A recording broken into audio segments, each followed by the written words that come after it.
अब जो प्रसंग चल रहा है उसी पर आते हैं कि परमात्मा इस तत्व ज्ञान को देने के लिए स्वयं ही इस धरातल पर आते हैं और अपनी अच्छी आत्माओं को मिलते हैं, उनको तत्व ज्ञान से परिचित कराते हैं।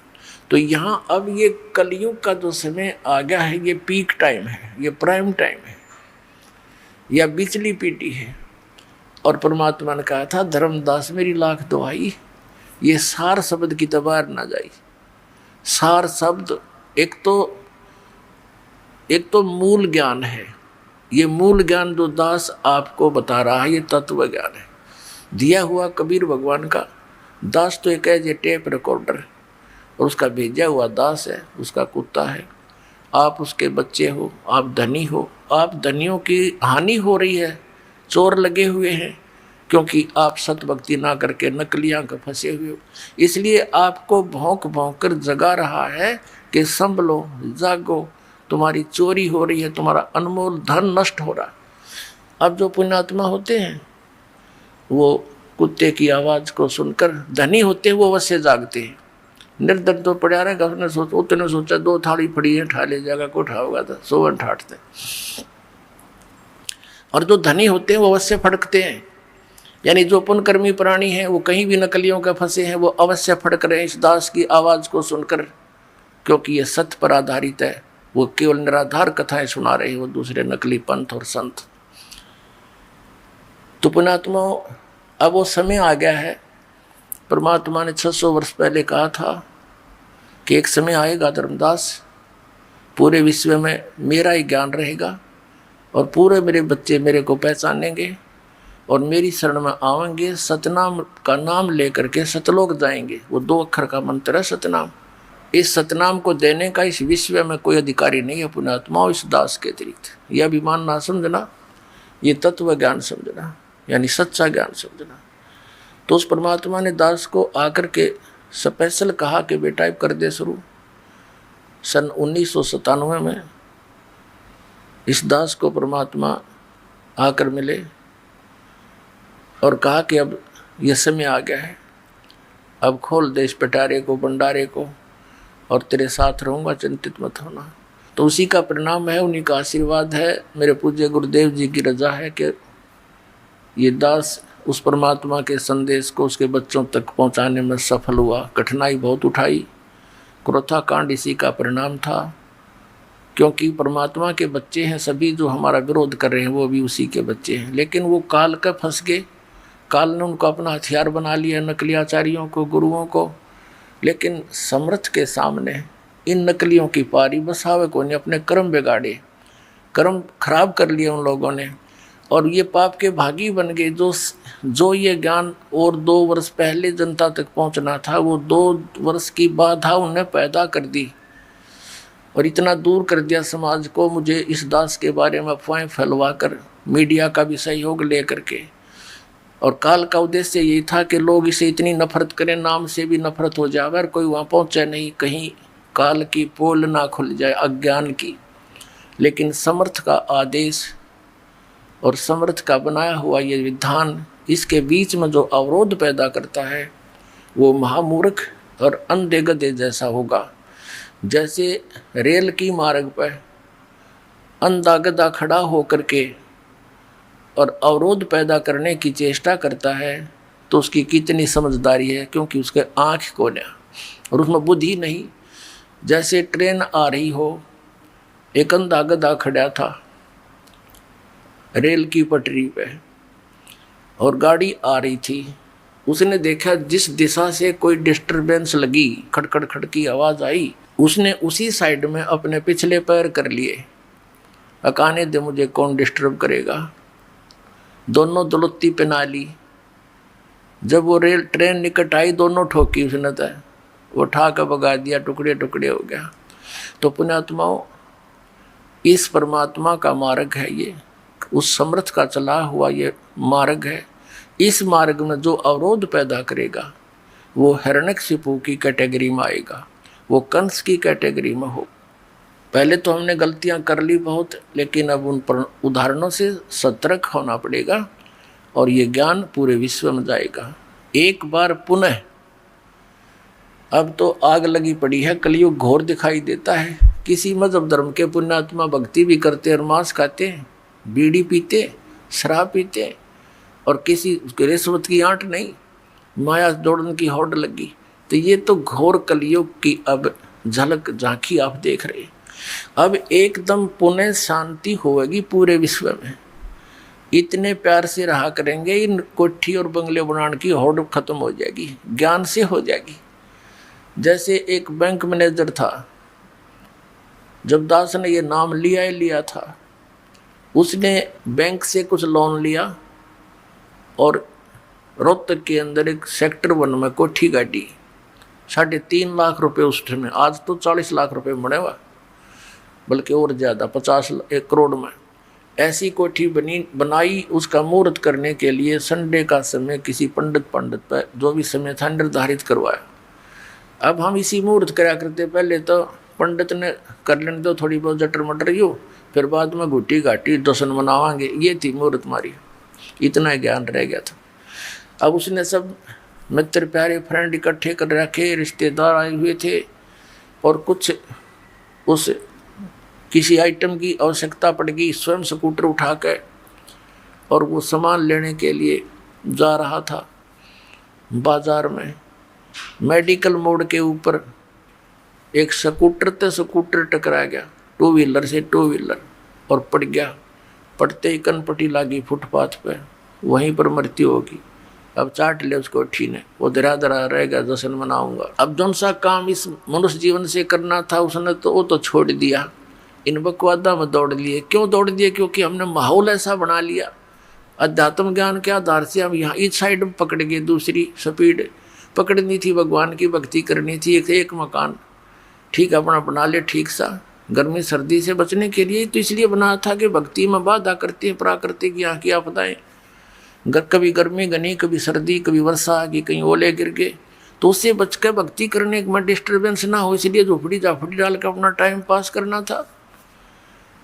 अब जैसे क्योंकि वो बातें पहले तो असर कर नहीं थी, यो नाम लेने के बाद तो कति कलेजे में लग गए ये बातें। सचमुच यो के सांग होया। जब दास ने ये मार्ग प्रारंभ भी किया था, आदेश हुआ था गुरुदेव का, हमारे पास इतनी सुविधा नहीं थी। एक भक्तों ने एक जीप लेनी थी लोन पे, तो उसका फाइनेंस करवाया। रोहतक के अंदर एक व्यक्ति था, वो फाइनेंस करता था, उसने फाइनेंस कर दिया और ब्याज सबसे ज़्यादा लेता था। वो तो लेते ही हैं, सभी लेते ज्ञान बिना। तो हमारा भक्त बता रहा था कि मैं चर्चा चल पड़ी कि आप किसके चेले हो। हमसे बोला, हमने बताया आपका नाम कबीर साहब के पंथी हैं, रामपाल महाराज के हम शिष्य हैं। और हमने भक्त कह रहे थे, हमने भी उसके पिताजी बैठे थे ऑफिस में, तब तक हम इंतज़ार कर रहे थे, उस लोन करने वाले उसके पुत्र की इंतज़ार कर रहे थे उसके ऑफिस में बैठ के। तो उसके पिताजी से कहा कि आप भी भक्ति करो, नाम ले लो हमारे गुरुजी से। तो उनका पिता कहता है, मेरी तो मौज हो रही है, भगवान शंकर की पूजा करो, माता की पूजा करते हैं, और गुरु हमने बना रखे हैं अपने, और भगवान विष्णु के हम पुजारी हैं, सब काम हम ठीक करते हैं, मूर्ति मार्ति ला रखी। और क्या कह रहा है कि मेरे जैसा सुखी आज कोई नहीं, इन भगवान कर रखे, इन देवताओं की तरफ संकेत करे, मूर्ति लग रही ऑफिस में। और क्या बताता है कि एक बेटा तो ये फाइनेंसर है, इसके खूब दया हो रही है, इनकम होती है, और एक बेटा जज लग गया है, बेटे का अभी विवाह हुआ है, उसकी पत्नी भी जज है। बताओ मैं किसका नाम ले लो? इन गुरुवान इन भगवानों को छोड़कर आप क्या बात करते हो? हमारे भक्तों का कहने का फर्ज था, बाकी बहस कौन करे इनके साथ, ये तो काल के वकील हैं सभी। अब 1 वर्ष के बाद समाचार पत्रों में क्या आया कि वही परिवार जिससे ये फाइनेंस कराते थे, दास को इन्होंने आकर बताया था कि ऐसे ऐसे हमने कही, लेकिन ये तो इस माया के पुजारी मानते नहीं। उसके पिताजी से कहा था, वो ने बोला तुम्हारे जैसा सुखी कोई नहीं, और हम किसकी पूजा करें। उन्होंने कोई धार्मिक अनुष्ठान करवाया था, समाचार पत्रों में सच्चाई थी, या जो दास बता रहा है, धार्मिक अनुष्ठान कराया था। धार्मिक अनुष्ठान के बाद जैसे फूल फाल चढ़ाते हैं, कोई हवन की राख रूख बच जाती है, उसको आदर के साथ जल प्रवाह करते हैं। अब वो समागम हो लिया, पहले दिन अनुष्ठान करवाया था, हवन उनके गुरुजी ने किया था, और अगले दिन उस हवन की उस राख को, फूलों को उठा करके वो दोनों भाई, जज और वो फाइनेंसर, इधर दिल्ली रोड के ऊपर एक JLN है, जवाहरलाल नेहरू कैनाल, उसमें पानी बहुत चलता है, उसमें चले गए। ड्राइवर उनके साथ था उन फूलों को जल प्रवाह करने के लिए। अब जो ही उन्होंने जल प्रवाह के लिए फूल फेंके तो वो स्लोप ज़्यादा है ऐसे उस दरिया, उस नहर का, कैनाल का, वो ऊपर पटरी पर गिर गए। अब उसने सोचा कि ले थोड़ा सा इनको नीचे सरका देता हूँ। अच्छे एक भाई ने हाथ पकड़ लिया, एक नीचे को होकर सरकाने लगा। उसका काई लगी हुई थी, पानी कुछ डाउन हुआ था, पैर फिसल गया। वो दूसरा भाई भी साथ में, और वो भी तैरना कोई से नाव नहीं, दोनों मर गए, डूब गए। वो जज भी मर गया और वो फाइनेंसर भी मर गया। पेपर में आई, ड्राइवर खड़ा खड़ा देख रहा। उसने फ़ोन किया, इकट्ठे हुए। तीसरे दिन लाश मिली थी वहाँ शालावास पंप हाउस पर जाके। अपने आत्माओं, देखो परमात्मा हमें आगाह कराते हैं कि जब तक तुम्हारे पुण्य चलते हैं पूर्व जन्म के, आपकी पूर्व जन्म की बैटरी चार्ज है, तो आपको सब सुविधाएं प्राप्त रहेंगी, चाहे आप किसी की पूजा करो चाहे ना करो, यानी सत भक्ति ना करके अन्य चाहे पूजा करो चाहे ना करो। और आप ये सोचते रहते हो कि जो साधनाएं हम कर रहे हैं इससे हमें ये पुण्य हो रहा, लाभ हो रहा है। अब उन्हीं साधनाओं को करने से वो ये मान रहे थे हमारे सर्व सुख हुए हैं, और उस समय नाश हो गया उनके करते करते, तो खाक साधना थी वो। अब वो जो नया नया विवाह हुआ था और लड़की चली गई, जो उसकी पत्नी थी, उसने कहीं और मैरिज कर ली, अब हो गए जैसे कि तैसे। तो पुण्यात्माओं, जो काम करना चाहिए था वो तो छेड़ा भी कोई ना, वो तो स्टार्ट भी नहीं किया। तो अब इस सत्संग से आपके अंदर प्रेरणा होगी, क्योंकि भगवान का आदेश है ये। आप उसके बच्चे हो या भरम रहे हो, भटक रहे हो, आपने जाना था सतलोक में धक्के खाओ, इनके इन स्वर्ग तक मुश्किल से पहुंचा जाता है, फिर वापस यहीं आ रहे हैं। अब परमात्मा बताया करते थे हमें, क्यों भूली घरे अपना, ये ना देश तुम्हारे, फिर पीछे पछतावगी, कर ले सोच विचार, बिन सतगुरु पावे नहीं, घर अपने की राह, संतों शरण लाग कर, सोरत शब्द समा, संख असंख्यों कोस है, तेरे पिया का देश,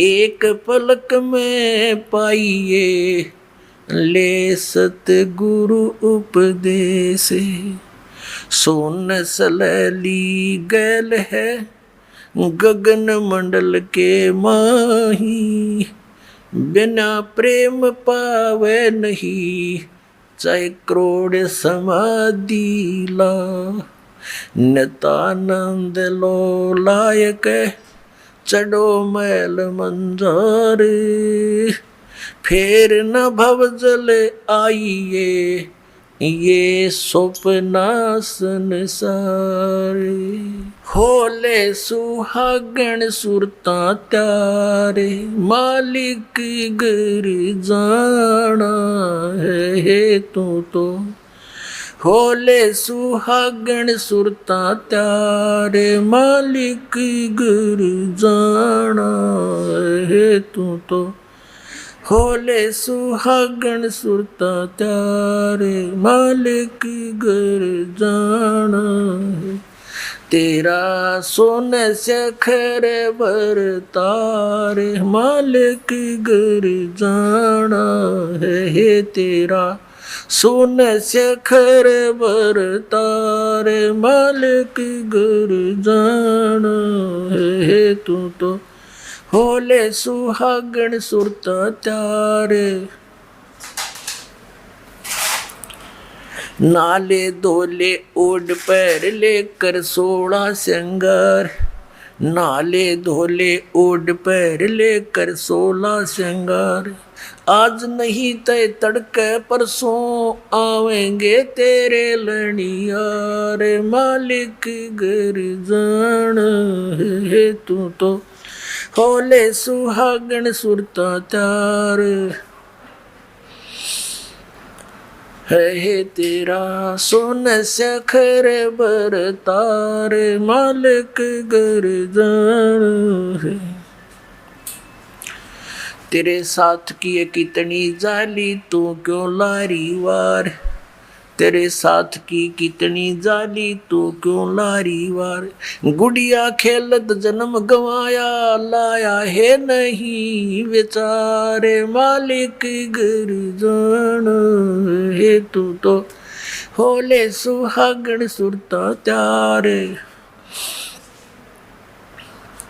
है तेरा सोन सखर बरतार, मालिक घर जान।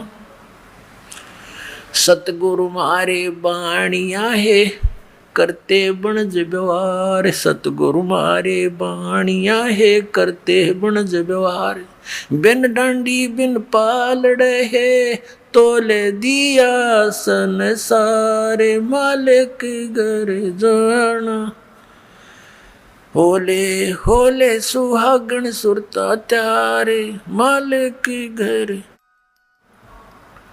ए तेरा सुन शेखर बरतार, मालिक घर जाना है तेरा सुन शेखर।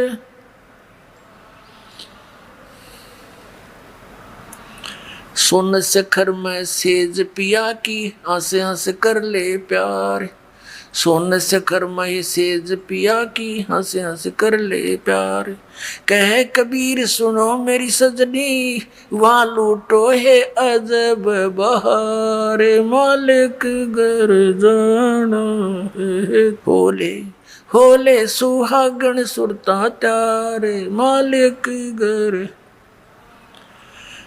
तेरा सोन शेखर बरतार,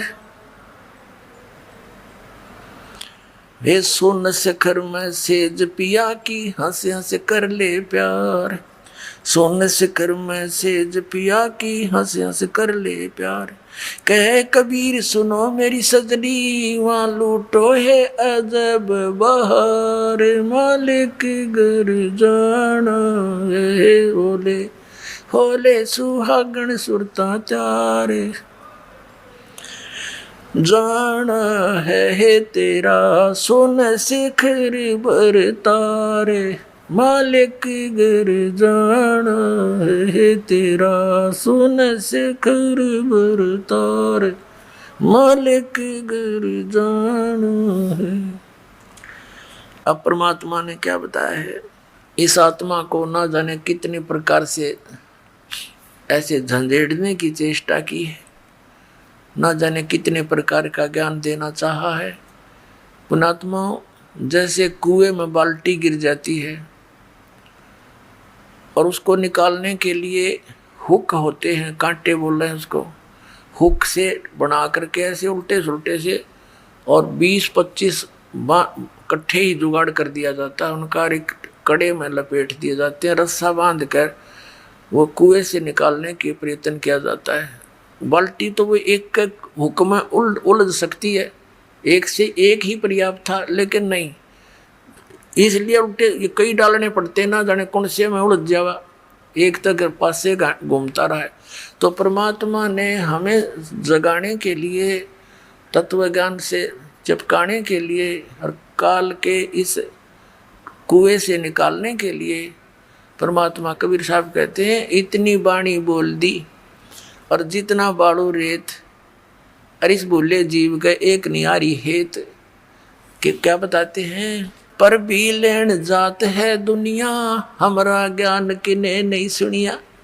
तो ये इतनी बाणी इसलिए बोली है, ना जाने कौन सी खटक जा किसका और वो उलझ जा माल्य के कांटे में और निकल जा इस कुएं से, निकल जा इस चेहरे से।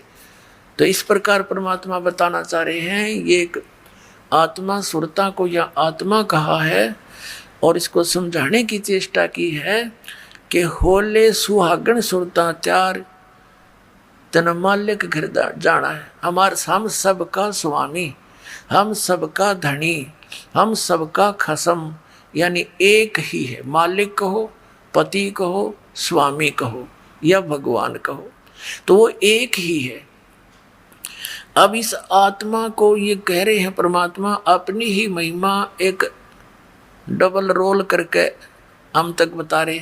वैसे तो परमात्मा ने बहुत, कबीर परमेश्वर जी ने कई बार कहा कि आई एम गॉड, हम ही अलख अल्लाह हैं, कुतुब गौस और पीर, यानी हर तरह के, जैसे कोई साधु रूप में, पीर रूप में, पैगंबर यानी संदेश वाहक, तत्वदर्शी संत जगत गुरु बनकर मैं ही आता हूँ। और हम ही अलख अल्लाह हैं और कुतुब गौस और पीर, गरीब दास खालिक धनी, मेरा नाम कबीर। हे स्वामी सृष्टा में और सृष्टि मेरे तीर, दास गरीब अधर बसू मैं अवगत सत्य कबीर। मैं सतलोक में रहता हूँ ऊपर और वहाँ से चल कर आता हूँ आपके लिए, गोता मारूं स्वर्ग में जा बैठूं पाताल, कह कबीर ढूंढता फेरूं अपने हीरे मोती लाल।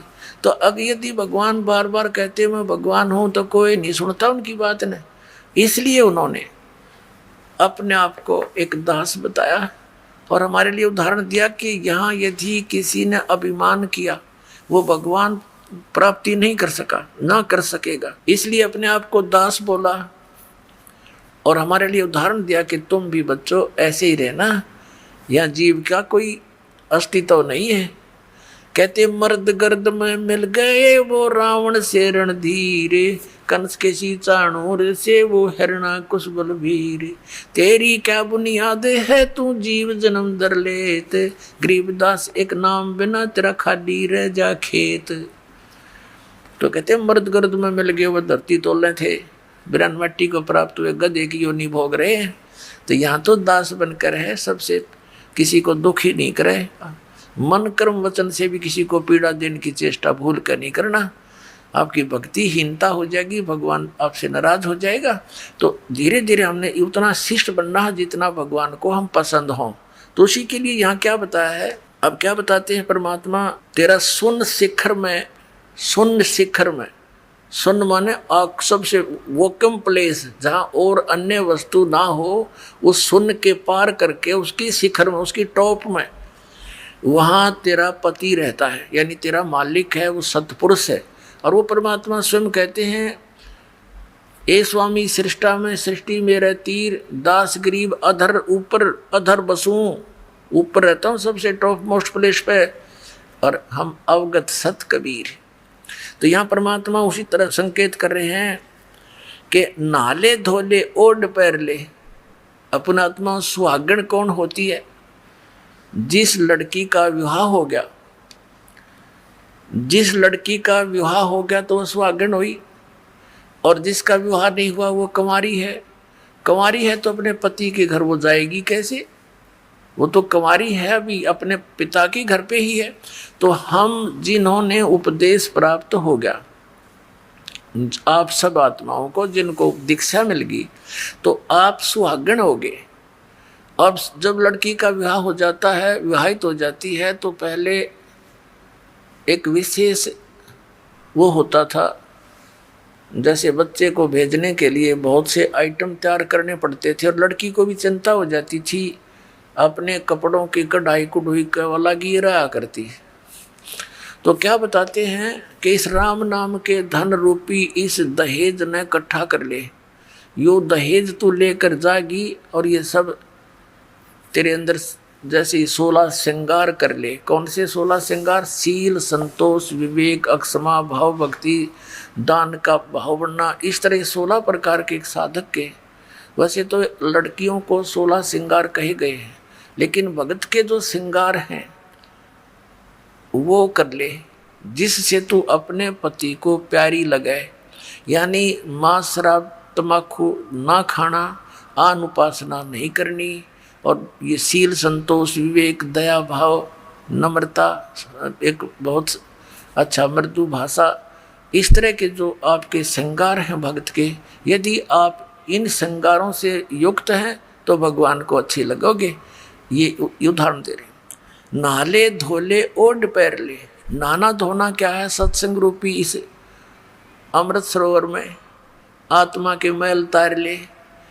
नहाले धोले ओढ़ पैर ले और कै 16 श्रृंगार, यानी सब मर्यादा में रहे। और आज नहीं तो कल परसों तेरे आवेंगे लनियार। ये देसी भाषा हरियाणा की लगभग। परमात्मा तो सब भाषाओं में ही बोला उन्होंने ज्ञान, ताकि मेरे बच्चे कहीं भी हैं वहीं पर समझ जाए। लनिहार मीन तुझे लेने वाले तेरे पति आएंगे यम के दूत, समझ ले। यहाँ तो लनिहार यम के दूत हमारे। और वहाँ सतलोक चलोगे तो परमात्मा आएंगे इस दास के रूप में। कहते हैं आज नहीं तो कल परसों, यानी एक दिन तो मृत्यु होनी ही है आपकी, यहाँ तो रहना ही नहीं किसी ने। तो चलने की तैयारी करनी पड़ेगी। तो सुहागण होगी, यानी जिन्होंने नाम ले लिया। गफलत नहीं करना है, वो तो कभी भी आ सकते हैं लेने के लिए। अब तो हम प्राय हो गए हैं। तो इसके विषय में बताया है, तेरे साथ की कितनी जाली तू क्यों लारी वारे। गुड़िया खेलत जन्म गंवाया तन लाया नहीं बेचारे। अपनात्मा पहले हम छोटे छोटे थे, जब हमारी बहनें बुआएं उनकी ठीक दर दिया करते, ठीक निर्धारित समय कर देते थे ससुराल जाने का। तो उस ठीक से पहले वो क्या करती थी, अपना कपड़े करते थे 40 तीड़ अगलियाँ की, हैं ये 20 तीड़ बारलियाँ की। तील बिन सेट, वो कपड़ों के सेट को तीड़ बोला करते। घाघरा हुआ करता भरा सा, उसमें जो कुर्ता है चुंदड़ी, वह तीड़ बोला करते कंप्लीट सेट को। तो वो टेलर आते थे वहाँ, घर पे ही उन कपड़ों को सील जाते थे, तो टुकड़े बच जाते थे कपड़ों के। तो छोटी बहनें जो होती थी, छोटी छोटी बालक, वो क्या करती थी, उन कपड़ों को उठा के और ऐसे ही तय करके और बना लेती थी। ये 20 अगलियाँ की, 12 पिछलियाँ की हैं, और उनको एक गठड़ी बांध के छोटी सी पोटली में उसमें रख लेती। रोज खेलने के समय निकाल लेती, एक एक न एक, या अगलियाँ की या पिछलियाँ की। और कोई भाई या दूसरी बहन उसके उस चीथड़े ने, उस कातर, इतनी कतर ने, लीर ने कोई निकाल लेता, वह गिनती ना पाई 40 तय, तो रोवर पा पीटा, है इसने मेरी तीड़ निकाल ली, हाय मेरी तीड़ निकाल ली। अब वो रोए बुरी तरह। उन्होंने पूछा क्या हो गया, कि मेरी तीड़ निकाल ली, इतनी थी, एक कम पाई, इसने का निकाली। वो फिर वापस दे दे तो वह राजी हो जाए। तो ये खेल थे। और जब वह बच्ची बड़ी हो जा, गुड़िया खेला करती, एक गुड्डा और एक गुड़िया बना लेती थी चीथड़ों के, हैं, फिर उनका ब्याह करती। और फिर उसका साथ वह गठड़ी सरपदर कहने का चाली तो ससुराल चाल, यानी इस तरह खेला करती थी। तो फिर जब वो लड़की बड़ी हो जाती है, सियानी हो जाती है, और फिर उसको वो ओरिजिनल तिल, यानी वो सेट ऑफ सूट, वो ओरिजिनल तिल मिलती और ओरिजिनल पति दुल्हा मिलता। तो फिर वो लड़की क्या उन गुड्डा गुडिया वाले खेल खेल सकती है? क्योंकि उसको ज्ञान हो गया ओरिजिनल वस्तु का, फिर वो उन जिथड़ों के साथ कभी नहीं खेल सकती। तो अभी तक हम जो भी इस संसारिक सुख को कलेक्शन करने में लाग रहे हैं, कार हो, कोठी हो, बुढ़ा है, पता नहीं पंखे हो, कूलर हो, फलाना हो, जैसा भी, और इसी खेल को खेलते खेलते हम मर जाते।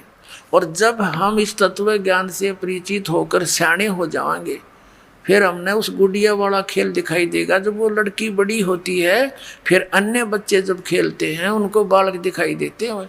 कि बालक से ये कोई तिल थोड़ी, तिल था अब मिली मुझे पति, तो अब मिला असली गुड्डा। तो पुण्यात्माओं, अब आप, इसलिए परमात्मा कह रहे हैं कि गुड़िया खेलत तन जन्म गंवा दिया, लाया नहीं बेचार। ये संसारिक सुविधाएं यहीं इकट्ठी करके मृत्यु हो जाती है और यहीं छोड़ जाते हो। कोठी बनाई और एक दिन भी ना रह पाया, मृत्यु होगी। चल 10-20 दिन या साल, 2 साल, 10 साल उसमें रह भी लिया तो क्या काम आई, मृत्यु होगी। मृत्यु होती है सतभक्ति ना करने से, वो कुत्ता बन के उस गली में बैठता, उसको ठीक ही छाया में, और आते जाते मारे लठे हो गया, फिर वो काम सारा बिगड़ गया। अब क्या बताते हैं, सतगुरु मारे बानिया है करते बनज व्यवहारे, बिन डांडी बिन पालड़े यो तोल दिया संसारे। हमारे सतगुरु वो बिजनेसमैन है, बानिया मीन बिजनेसमैन, आत्मा का सौदा करते हैं और बगैर किसी डंडी यानी बगैर किसी तराजू के पूरे विश्व को तोल दिया, सबके ज्ञान को दिखा दिया, इनका कितना ज्ञान है, बिन डंडी और बिन पालड़ा ये तोल दिया संसार। इस तत्व ज्ञान से माप कदर दिया किसकी कितनी स्थिति है, किसकी कितनी वैल्यू और वजन है। सोन शिखर में सेज पिया की वो हंस हंस कर ले प्यारे, कह कबीर सुनो मेरी सजनी लूटो वो अजब बहारे। कि जिस सुख को आप यहाँ खोज रहे हो, नमक की बोरी में मिष्ठान ढूंढ रहे हो, ये कभी नहीं हो सकता। ये भूल जाना यहाँ के स्वर्ग में भी सुख नहीं है जिसको सुख कहते, ये झूठा सुख है, अस्थाई सटे है सबका, और वहाँ स्थाई सटे होगा। अपनात्मा हमारे पवित्र सदग्रंथ क्या ज्ञान देते हैं, और परमात्मा ने वही ज्ञान बताया था। मन तू चल रे सुख के सागर, जहाँ शब्द से दूर रत्नागर। मन तू चल रे सुख के सागर, जहाँ शब्द सिंधु रत्नागर। अब सुख सागर परमात्मा कहते हैं, इस नमक की बोरी तो निकलो। और फिर तुमने देखो, परमात्मा ने करने नो दीदार महल में प्यारा एक शब्द है परमेश्वर कबीर जी का, उसमें सारा कुछ बताया है सतलोक का, और लास्ट में ये बता दिया ये उस सतलोक की नकल कर रखी है, ये डुप्लीकेट बना रखे इस काल ने अपनी माया के द्वारा। ब्रह्मलोक के अंदर एक नकली सतलोक, नकली अलखलोक, अगमलोक और अकैलोक, उसकी फोटोकॉपी कर रखी है, पर वो वस्तु वो नहीं है। तो ये बूरा की बोरी में और नमक की बोरी में कोई अंतर नहीं होता जब तक टेस्ट ना कर ले। टेस्ट करने से जानकारी होती, तो दोनों एक जैसी लगती है जब पास पास रख दे जाए। तो ऐसे ही इस काल का लोक तो नमक की बोरी है, और सतलोक वो सुख सागर, यानी पूरी उस बोरी में मीठा ही मीठा होता है।